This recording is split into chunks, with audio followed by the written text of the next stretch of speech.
Boa tarde, meus queridos alunos. Bom, essa é a nossa terceira aula do treinamento do CIGA. Nós vamos conversar um pouquinho a respeito da poluição atmosférica.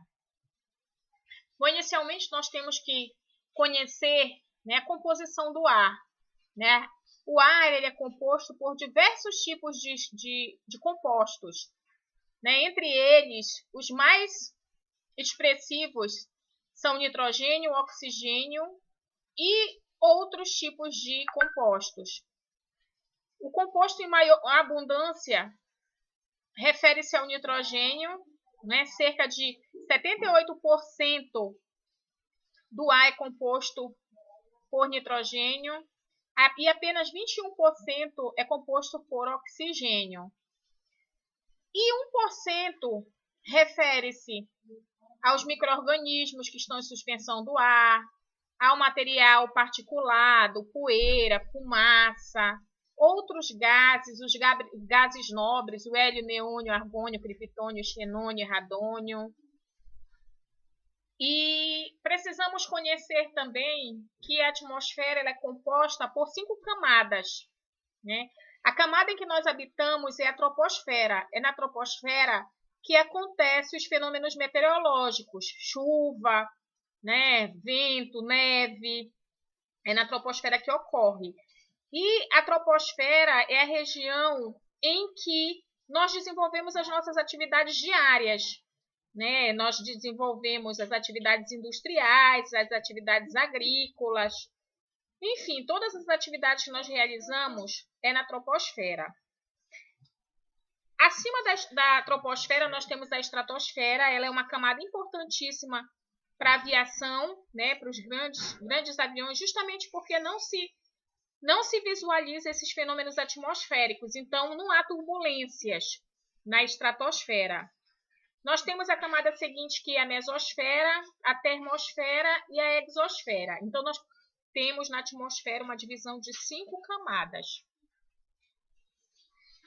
Bom, e nós precisamos conhecer também o conceito de poluição atmosférica, né? A resolução 491 do Conselho Nacional de Meio Ambiente de 2018, ela define a poluição atmosférica como qualquer tipo de matéria ou energia com intensidade e quantidade, concentração, tempo e características em desacordo com os níveis estabelecidos e que tornem o ar impróprio e que possam tornar o ar impróprio, nocivo à saúde, inconveniente ao bem-estar público, danoso aos materiais, à fauna e flora e prejudicial à segurança, ao uso e ao gozo da propriedade e às atividades normais da comunidade.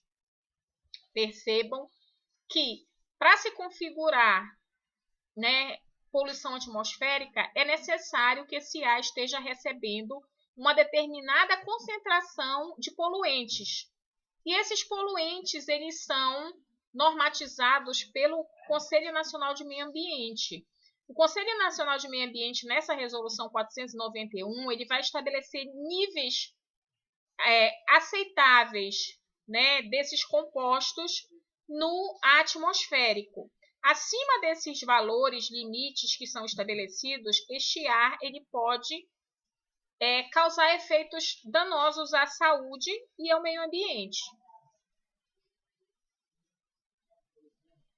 Bom, a poluição atmosférica ela não é recente, né? A gente percebe aqui por esses acontecimentos, né, em várias partes do mundo que ocorreram lá desde a década de 30, né? E eu coloquei aqui um resumo deles. Na Bélgica, lá em 1930, teve um evento chamado no Vale dos Meuzes, com duração de 5 dias e morreram aproximadamente 60 pessoas. As emissões elas foram provenientes de indústrias siderúrgicas, de aciarias, né, que são indústrias de aço e fundição de zinco. Os principais poluentes que causaram, né, esse episódio foram dióxido de enxofre e o material particulado. Depois nós tivemos lá em 1948 na Pensilvânia, né, também durou 5 dias, morreram aproximadamente 18 pessoas e 5.000 adoeceram. Os poluentes causadores foram basicamente o dióxido de enxofre e o material particulado também.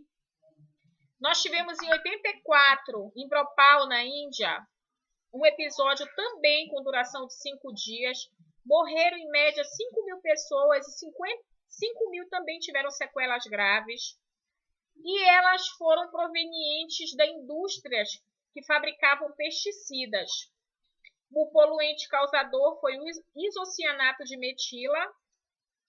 Nós tivemos também em 52 em Londres, né, também com duração de 5 dias, a morte de aproximadamente 4.000 pessoas. Essas emissões elas foram de indústrias siderúrgicas e fundições de zinco. Os principais poluentes causadores desse episódio foram o dióxido de enxofre e o material particulado. E a gente percebe que, em relação a esses episódios, eles foram episódios agudos de poluição, porque eles ocorreram, né, em poucos dias, no máximo 5 dias, com uma concentração muito alta de poluentes, né? Isso que se configura como episódio agudo de poluição do ar. Em relação às fontes de poluição, da mesma forma que lá na poluição da água nós temos as fontes naturais, as antropogênicas, também na poluição do ar nós classificamos dessa forma. Existe a poluição natural, né? Aquelas que são independentes da ação humana, né? Por exemplo, as cinzas dos gases, as emissões vulcânicas, as tempestades de areia e de poeira, a decomposição de materiais e vegetais, as partículas gasosas de incêndios florestais, os odores e os gases provenientes do material orgânico, e as antropogênicas, que são causadas por nós, né, pelos seres humanos. Elas dizem respeito às fontes de emissão geradas pela ação do homem, por exemplo, as fontes industriais, as fontes móveis, veículos a gasolina, álcool, diesel, a queima do lixo a céu aberto, a decomposição desse lixo, né, a céu aberto, a queima de combustíveis nas indústrias e nas termoelétricas, e as emissões, né, durante os processos químicos. E aí eu coloquei as imagens, né, das fontes naturais, erupção de vulcão, as tempestades de areia, e dois exemplos de fontes antropogênicas, né, que é a emissão por veículos automotores e atividade industrial. E quais são as consequências dessa poluição do ar, né? Entre elas, as mais importantes estão relacionadas aos danos da saúde, né, aos danos que elas causam à saúde, como os problemas respiratórios, bronquite crônica, asma, alergia, lesões degenerativas do sistema nervoso ou em órgãos vitais e até mesmo câncer. Toda a natureza é afetada, né? A toxicidade do ar ela ocasiona a destruição das florestas. Os principais impactos ao meio ambiente são a redução da camada de ozônio, o efeito estufa e a chuva ácida. Nesse slide, vocês vão verificar aqui os efeitos dessa poluição do ar, né, na forma de imagens. Vocês vão ver danoso ao patrimônio histórico, né? A chuva ácida ela corrói os monumentos históricos, então é um prejuízo cultural, né? Traz prejuízo cultural. Quando as plantas elas são expostas a determinados poluentes, a exemplo do ozônio, as suas folhas, né, elas ficam com um aspecto diferenciado e algumas não podem realizar a fotossíntese e acabam por morrer. O aquecimento global, né, a gente sabe da emissão do dióxido de carbono, que ele colabora aí com o aquecimento global do planeta. A acidificação de rios e lagos, como consequência da chuva ácida, também é uma consequência da poluição do ar. Bom, na aula de hoje nós conversamos um pouco a respeito da atmosfera, né, da sua composição, da composição do ar. Vemos o conceito da poluição atmosférica, né? Falamos um pouco sobre as fontes de poluição atmosférica, os principais eventos que ocorreram, né, a nível global referentes à poluição do ar. Falamos também a respeito das consequências dessa poluição do ar para o meio ambiente e para a saúde humana. tá certo? Eu vou postar um vídeo de apoio, né, para que vocês tenham mais vontade de buscar informações acerca da poluição atmosférica. Boa tarde.